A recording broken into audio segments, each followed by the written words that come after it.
kembali lagi bersama saya di podcast Kelompok 3. Hari ini kita akan membahas potensi salah satu aset daerah yang seringkali luput dari perhatian masyarakat nih.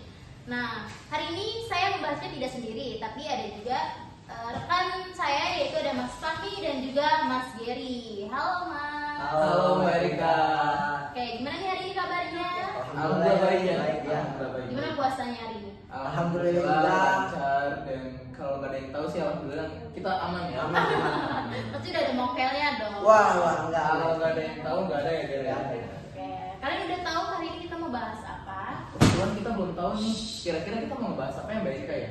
Oke, hari ini kita akan bahas Situ Bulakan nih Mas, langsung saja. Kalau kita bicara mengenai Situ Bulakan nih, orang-orang tuh pasti taunya hanya sekedar genangan air yang besar. Tapi menurut kacamata Mas Fahmi dan Mas Geri, apa sih Situ Bulakan ini? Oke, mungkin menurut saya pribadi ya Mbak Rika ya, jika dilihat secara sekilas, Situ Bulakan ini cuma sekedar genangan air biasa atau waduk biasa aja. Tapi kalau misalnya kita lihat lebih dalam, ternyata Situ Bulakan ini ibaratkan permata yang tersembunyi, Mbak. Jadi apabila dikelola dengan baik oleh pemerintah, itu kita bisa mengembangkannya menjadi suatu objek wisata, yaitu wisata air keluarga, Mbak. Dimana di dalamnya itu bisa ada semacam wisata perahu, lalu juga bebek goes. Nah, terus selain itu, karena ini wisata perairan ya Mbak ya, Iya. jadi kita bisa tata juga untuk area pemancingan. Nah, tentunya kita juga bisa memanfaatkan sektor UMKM, Mbak. Nah, UMKM yang bisa dimanfaatkan menurut saya pribadi itu adalah semacam kuliner dan juga oleh-oleh atau hiasan kerajinan masyarakat lokal, Mbak. Seperti itu. Menarik sekali ya Mas Fahmi.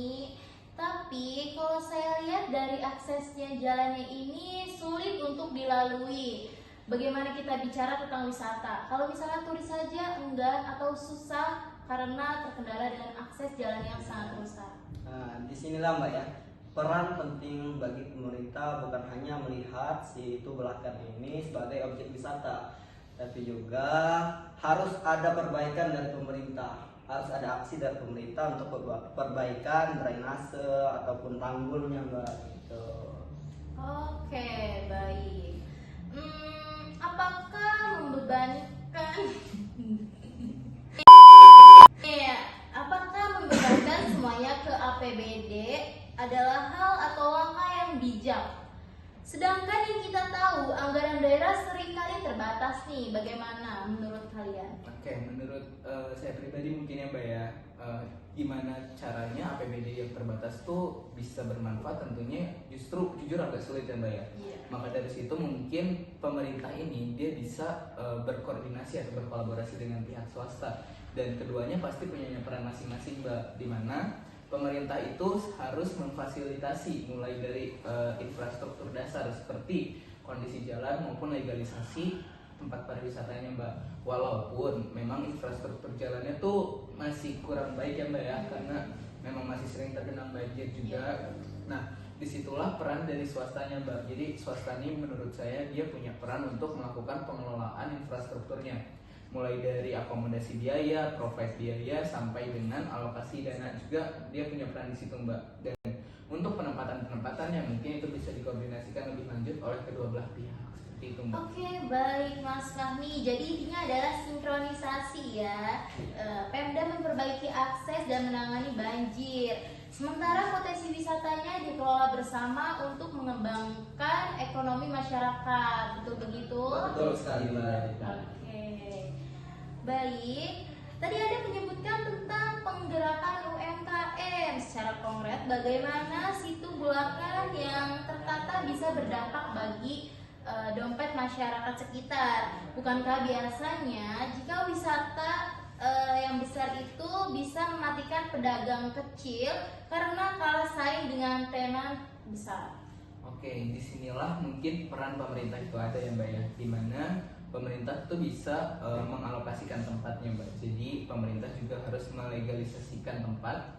Setelah itu pemerintah juga harus mengutamakan slotnya supaya dia bisa diisi oleh masyarakat sekitar, dan supaya masyarakat sekitar itu juga punya peran terhadap pengembangan tempat wisatanya, di mana masyarakat bisa berperan untuk menyediakan atau menjadi salah satu pihak yang memang bekerja sama dengan pemerintah itu untuk semacam pembukaan tenan, Mbak. Tenan-tenan UMKM seperti kuliner ataupun oleh-oleh kerajinan seperti itu, Mbak. Nah, dengan demikian saya rasa manfaat dengan adanya tempat pariwisata itu bisa terasa langsung dampaknya kepada perekonomian masyarakat setempat. Seperti itu, Mbak. Seperti itu, menarik sekali ya.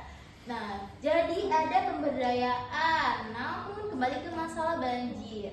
Kalau jalannya masih tergenang, UMKM juga akan sepi.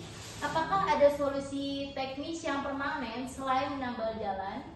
Salah satu solusi yang permanen menurut saya Mbak ya, itu harus ada perbaikan dari yang saya bilang tadi, drainasenya harus diperbaiki salurannya.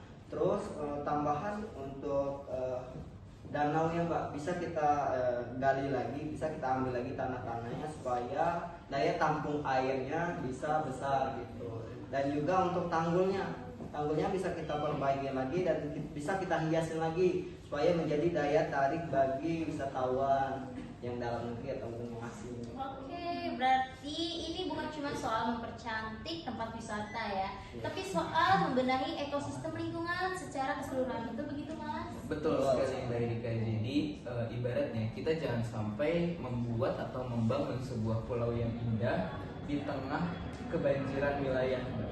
Jadi kita juga harus memperhatikan aksesibilitas yang ternyata memang dia tuh berkaitan langsung dengan fungsionalitas jalan, Mbak. Seperti itu. Oke.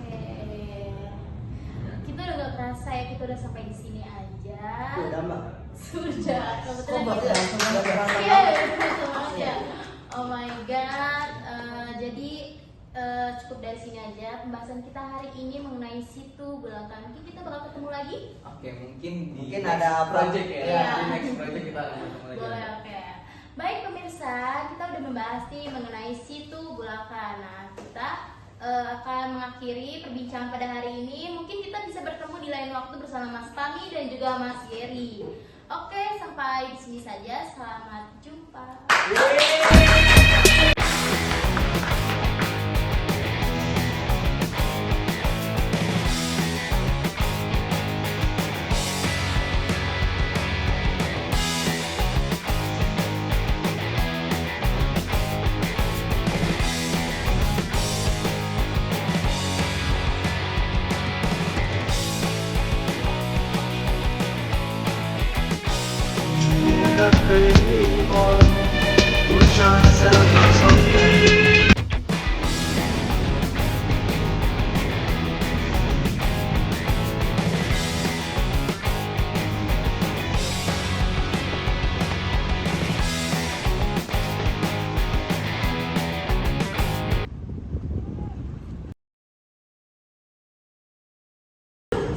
Iya. Menarik. Siang anak-anak pendengar, kembali berisik. Dia capek sendiri. Bex itu.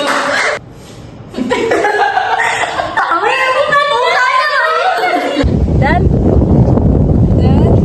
Batagor.